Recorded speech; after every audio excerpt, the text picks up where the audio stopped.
الحمد للہ وکفی وسلام علی عبادہ الذین اصطفیٰ اما بعد فاعوذ باللہ من الشیطان الرجیم بسم اللہ الرحمن الرحیم۔ اللہ تعالیٰ نے محرم الحرام کو خاص مقام عطا فرمایا ہے۔ سال کے 12 مہینوں میں 4 مہینے اشہر حرم یعنی حرمت والے اور عزت والے مہینے ہیں۔ ان میں سے ایک محرم بھی ہے۔ امام نووی رحمہ اللہ نے شرح احیاء میں فضیلت کے لحاظ سے مہینوں کی ترتیب لکھی ہے۔ فرماتے ہیں افضلها بعد رمضان المحرم ویلیہ شعبان، یعنی مہینوں میں سب سے افضل مہینہ رمضان المبارک ہے، اس کے بعد محرم الحرام ہے، پھر شعبان۔ ابو داؤد شریف میں حضرت ابو ہریرہ رضی اللہ عنہ سے روایت ہے کہ افضل الصیام بعد شہر رمضان شہر اللہ المحرم، یعنی روزوں کے لیے رمضان کے بعد سب سے افضل مہینہ ماہ محرم ہے۔ حضرت ابن عباس رضی اللہ عنہ سے روایت ہے کہ آپ صلی اللہ علیہ وسلم نے فرمایا، جس نے ماہ محرم کا ایک روزہ رکھا اسے ایک دن کے بدلے 30 دن کے روزوں کا ثواب ملے گا۔ اور حضرت انس رضی اللہ عنہ سے روایت ہے کہ آپ صلی اللہ علیہ وسلم نے فرمایا، جو محرم کے مہینے میں 3 روزے جمعرات، جمعہ اور ہفتے کا رکھے گا اسے 60 سال کی عبادت کا ثواب ملے گا۔ بلکہ اتحاف السادۃ المتقین میں انس رضی اللہ عنہ کی ایک روایت میں ہے کہ اسے 700 سال کی عبادت کا ثواب ملے گا۔ محرم الحرام میں ایک دن ہے جس کو یوم عاشوراء کہتے ہیں۔ عاشوراء مد کے ساتھ ہیں، اس کا معنی ہے 10واں دن۔ اس دن کو عاشوراء اس لیے کہتے ہیں کہ وہ محرم کی 10 تاریخ اور 10واں دن ہے۔ اوجز المسالک میں لکھا ہے لأن اللہ تعالی اکرم فیہ 10 من الانبیاء ب10 کرامات، یعنی اللہ تعالیٰ نے اس دن میں 10 انبیاء کرام علیہم السلام پر 10 انعامات اور اکرام فرمائے ہیں۔ الاول موسیٰ علیہ السلام اذا نصرہ فیہ وغرق فرعون، اول حضرت موسیٰ علیہ السلام پر انعام فرمایا کہ اللہ تعالیٰ نے اس دن میں حضرت موسیٰ علیہ السلام کی مدد کی، اس کو غلبہ عطا فرمایا اور فرعون کو غرق کر دیا۔ الثانی نوح علیہ السلام اذا استوت فیہ سفینتہ علی جودی، دوسرا انعام حضرت نوح علیہ السلام پر فرمایا کہ ان کی کشتی طوفان کے بعد جودی پہاڑ پر ٹھہری۔ الثالث یونس علیہ السلام انجا فیہ من بطن الحوت، تیسرا انعام حضرت یونس علیہ السلام پر ہوا کہ اس کو مچھلی کے پیٹ سے نجات دی۔ الرابع تاب اللہ فیہ علی آدم علیہ السلام، چوتھا انعام حضرت آدم علیہ السلام پر ہوا کہ اس دن آدم علیہ السلام کی توبہ قبول فرمائی۔ الخامس اخرج فیہ یوسف علیہ السلام، پانچواں انعام حضرت یوسف علیہ السلام پر ہوا کہ اس دن میں یوسف علیہ السلام کو کنویں سے نکالا۔ السادس عیسیٰ علیہ السلام اذ ولد فیہ ورفع فیہ، چھٹا انعام حضرت عیسیٰ علیہ السلام پر ہوا کہ اس دن میں وہ پیدا ہوئے اور اسی دن اٹھائے گئے۔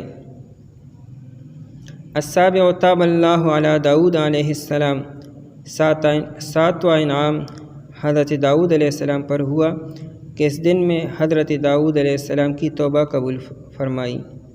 الثامن ولد فیہ ابراہیم علیہ السلام، آٹھواں انعام حضرت ابراہیم علیہ السلام پر ہوا کہ اس دن میں حضرت ابراہیم علیہ السلام پیدا ہوئے۔ التاسع یعقوب علیہ السلام رد فیہ بصرہ، نواں انعام حضرت یعقوب علیہ السلام پر ہوا کہ اس دن حضرت یعقوب علیہ السلام کی بینائی لوٹائی گئی۔ العاشر نبینا سید ولد آدم محمد صلی اللہ علیہ وسلم غفر له ما تقدم من ذنبه وما تأخر۔ 10واں انعام حضرت محمد مصطفیٰ صلی اللہ علیہ وسلم پر جو تمام اولاد آدم کے سردار ہیں۔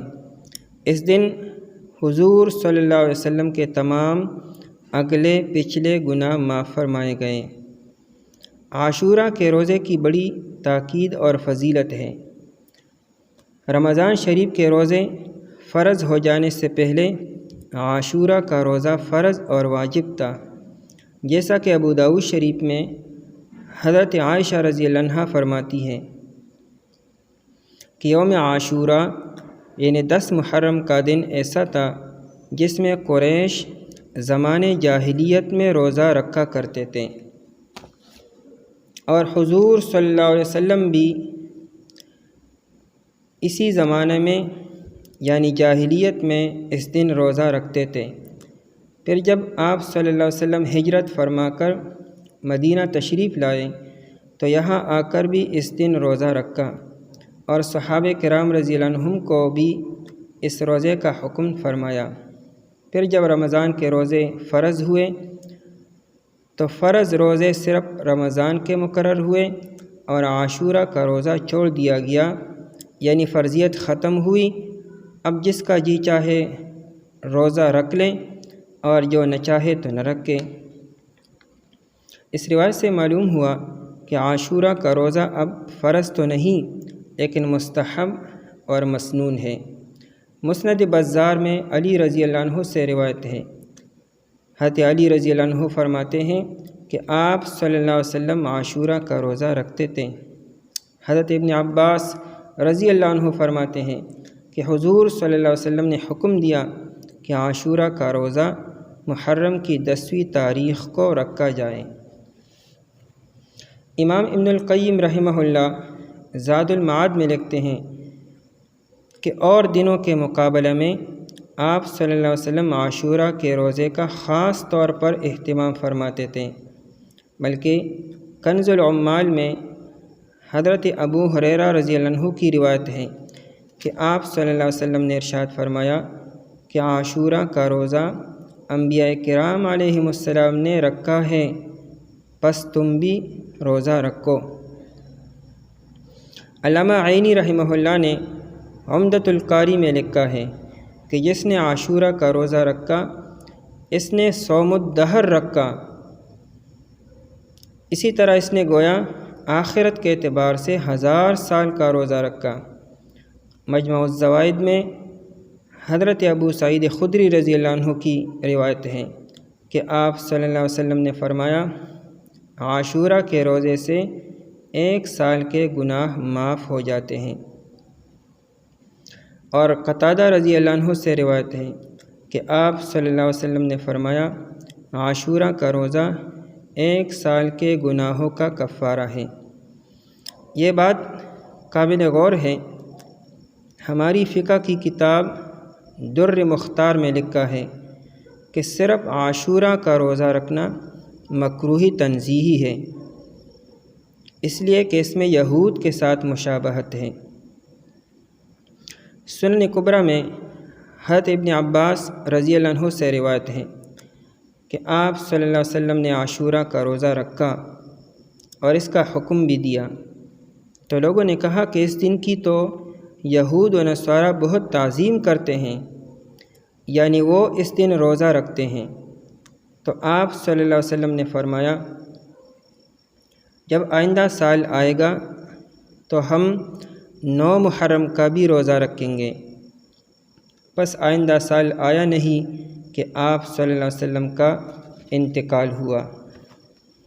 یہودیوں کے روزہ رکھنے کی وجہ یہ تھی کہ اس دن میں چونکہ بنی اسرائیل کو اللہ تعالیٰ نے حضرت موسیٰ علیہ السلام کے ذریعے فرعون سے نجات دی تھی، اس کے شکرانے کے طور پر یہودی اس دن روزہ رکھتے تھے۔ تو حضور صلی اللہ علیہ وسلم نے فرمایا کہ ہم بھی اس دن روزہ رکھتے ہیں اور یہودی بھی، جس کی وجہ سے ان کے ساتھ ہلکی سی مشابہت پیدا ہو جاتی ہے۔ اس لیے اگر میں آئندہ سال زندہ رہا تو صرف عاشورہ کا روزہ نہیں رکھوں گا، بلکہ اس کے ساتھ ایک روزہ اور ملاؤں گا، یعنی 9 محرم یا 11 محرم کا روزہ بھی رکھوں گا، تاکہ یہودیوں کے ساتھ مشابہت باقی نہ رہے۔ لیکن اگلے سال عاشورہ کا دن آنے سے پہلے حضور اقدس صلی اللہ علیہ وسلم کا وصال ہو گیا اور آپ کو اس پر عمل کرنے کی نوبت نہیں ملی۔ لیکن کیونکہ حضور اقدس صلی اللہ علیہ وسلم نے یہ بات ارشاد فرمائی تھی، اس لیے صحابہ کرام رضی اللہ عنہم نے عاشورہ کے روزے کے ساتھ 9 محرم یا 11 محرم کا ایک روزہ اور ملا کر رکھا اور اس کو مستحب قرار دیا۔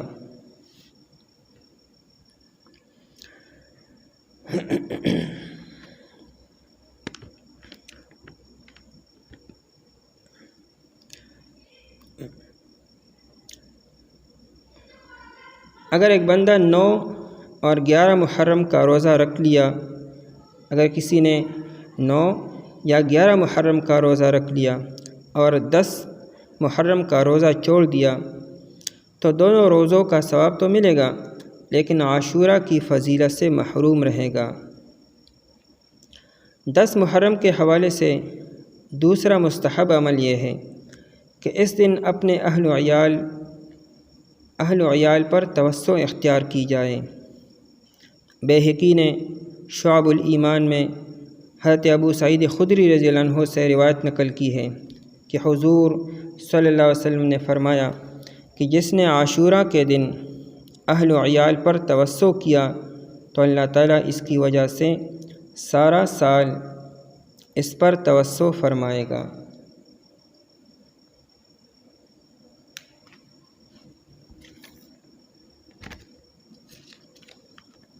مطلب اس حدیث کا یہ ہے کہ جو شخص عاشورہ کے دن اپنے گھر والوں پر اور ان لوگوں پر جو اس کے عیال میں ہیں، مثلاً بیوی، بچے، والدین، گھر کے ملازم وغیرہ، ان کو عام دنوں کے مقابلے میں عمدہ اور اچھا کھانا کھلائے اور کھانے میں وسعت اختیار کریں تو اللہ تعالیٰ اس کی روزی میں برکت عطا فرمائیں گے۔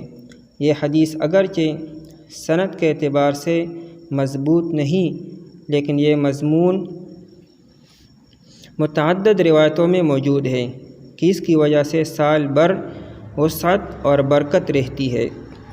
حضرت جابر رضی اللہ عنہ فرماتے ہیں، جربناہ فوجدناہ کذالک، مطلب یہ کہ میں نے اس پر تجربہ کیا تو ایسا ہی پایا۔ اسی طرح محدثین حضرات جیسے سفیان ثوری رحمہ اللہ، امام شعبہ، سفیان ابن عیینہ، یحییٰ بن سعید القطان حضرات فرماتے ہیں، قد جربناہ فوجدناہ کذالک، یعنی ہم نے اس پر تجربہ کیا اور یوم عاشورہ کو اپنے گھر والوں پر توسع اختیار کیا تو ہم نے اسی طرح پایا، اللہ تعالیٰ نے روزی میں برکت عطا فرمائی۔ آخر میں 2 باتیں انتہائی اہم ہیں۔ ایک یہ کہ جس طرح حرمت والے مہینوں محرم اور عاشورہ والے دن کی فضیلت باقی ایام اور مہینوں سے زیادہ ہے، اس کی عبادت پر باقی ایام سے زیادہ اجر و ثواب کی امید ہے۔ اسی طرح قرآن کریم نے ان حرمت والے مہینوں کا ذکر فرما کر فرمایا، فلا تظلموا فیہن انفسکم، یعنی ان حرمت والے مہینوں میں تم اپنی جانوں پر ظلم نہ کرو۔ ظلم نہ کرنے سے مراد یہ ہے کہ ان مہینوں میں گناہوں، منکرات اور بدعات سے بچو۔ امام جساس رحمہ اللہ احکام القرآن میں اس آیت کے تحت لکھتا ہے کہ ان متبرک مہینوں کا خاصہ یہ ہے کہ ان میں جو شخص کوئی عبادت کرتا ہے، اس کو بقیہ مہینوں میں بھی عبادت کی توفیق اور ہمت ہوتی ہے۔ اسی طرح جو شخص کوشش کر کے ان مہینوں میں اپنے آپ کو گناہوں اور برے کاموں سے بچا لیں تو باقی سال کے مہینوں میں اس کو ان برائیوں سے بچنا آسان ہو جائے گا۔ اور دوسری بات یہ کہ بعض لوگ یہ سمجھتے ہیں کہ عاشورہ کے دن کی فضیلت کی وجہ یہ ہے کہ اس دن میں نواسۂ رسول حضرت سیدنا حسین رضی اللہ عنہ کی شہادت کا واقعہ پیش آیا۔ اس شہادت کے پیش آنے کی وجہ سے عاشورہ کا دن مقدس اور حرمت والا بن گیا ہے، جبکہ یہ بات صحیح نہیں، اس لیے کہ خود حضور اقدس صلی اللہ علیہ وسلم کے زمانے میں عاشورہ کا دن مقدس دن سمجھا جاتا تھا۔ قرآن کریم نے بھی اس کی حرمت کا اعلان فرمایا تھا۔ مختلف انبیاء کرام علیہم السلام کے بڑے بڑے عجیب واقعات اس دن پیش آئے، جیسا کہ اوپر بیان ہوا، اور حضرت سیدنا حسین رضی اللہ عنہ کی شہادت کا واقعہ تو حضور اقدس صلی اللہ علیہ وسلم کی وفات کے تقریباً نصف صدی کے بعد پیش آیا، بلکہ حضرت حسین رضی اللہ عنہ کی شہادت کا اسی روز واقع ہونا یہ حضرت حسین رضی اللہ عنہ کی مزید فضیلت اور رفع درجات کی دلیل ہے کہ اللہ تعالیٰ نے ان کو شہادت کا مرتبہ اس دن میں عطا فرمایا جو پہلے ہی سے مقدس اور محترم چلا آ رہا تھا۔ یہ بالکل ایسا ہی ہے کہ کسی بزرگ ہستی کا انتقال جمعہ کے دن یا رمضان المبارک میں ہو جائے تو یہ اس کے لیے مزید سعادت کی بات ہے، لیکن یہ نہ کہا جائے گا کہ جمعے کی فضیلت اور رمضان کی فضیلت اس بزرگ کا اس دن میں فوت ہو جانے کی وجہ سے ہے۔ حضرت سیدنا امام حسین رضی اللہ عنہ کی شہادت، مقام اور مرتبہ اور فضیلت پر ہماری اگلی ویڈیو ملاحظہ فرمائے۔ وآخر دعوانا ان الحمد للہ رب العالمین۔